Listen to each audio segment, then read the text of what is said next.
नमस्कार सांग मैंने जय जगन्नाथ। आज आम किपरि पनीर भर्ता प्रस्तुत करवा देख गोटे वीडियो छाड़ी देखु। मु प्रगति कंपनी पनीर 200 ग्राम नहीं आपण जेकोसी पनीर कम बा बेसी नहीं पारे। देखु मुझे कौन पकाऊँगी पनीर भर्ता कौन कौन आवश्यक सामग्री कंचा लंका पियाज ता सहित रसुण अदा टी छेचा आ भूसंग पत्र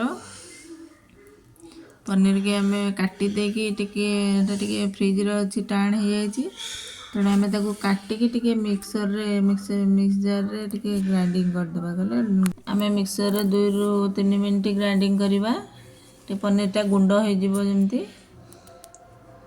देखो यहाँ गुंड हो कथा कि मोर फ्रिज रे थिला बोली चिपचिपा हो जाए अठालिया हो जाए। आम गोटे कड़ाई बसैबा कड़ाई रे मु सोरिष तेल नहीं आपण चाहिए रिफाइन ऑयल भी नहीं पारे। किसी सोरिष तेल आवश्यक अनुसार तापर आम भुसुंग पत्र नवा पियाज टिके पकेबा कड़ाई तेल रे पियाज पकेला पियाज टिके भाजी गला आम टमाटो पकेबा। टमाटो को एमती छोट छोट साइज रो काटिदबा।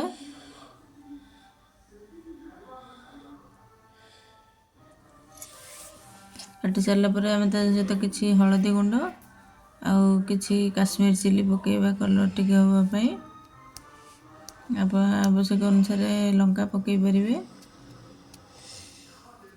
रसुण अदा किसी छेची छेचिकी रसुण अदा पेस्ट पकेबा तो किसी समय भाजीदबा।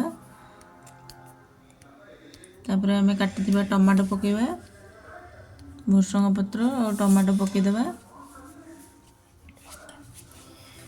कंचा लंका गोटे दुटा आप आवश्यक राग अनुसार खाइबे अनुसार पकेबे से गोटे दुटा मु लंका पकई मोर बेसी राग दरकार नहीं।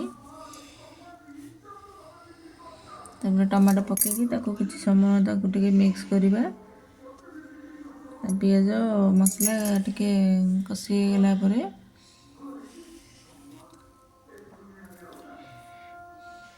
आम टिके गरम मसला पकई आपड़ चाहिए स्किप करें।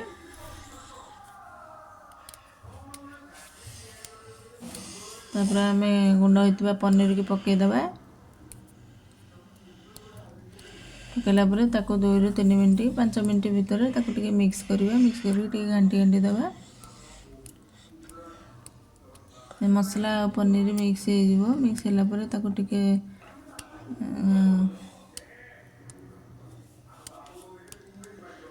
भल कि भाजवाई छाड़ा एमती पिठा खड़िकार मिक्स करदे तर सब गुंड गुड़ा टे सब मिसीज मसला सहित।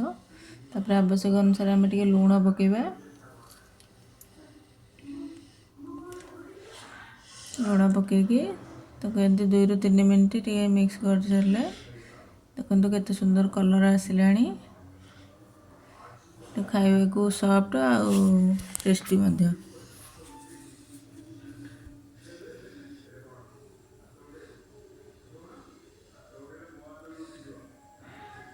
आमर ए प्रस्तुत हो जाइए।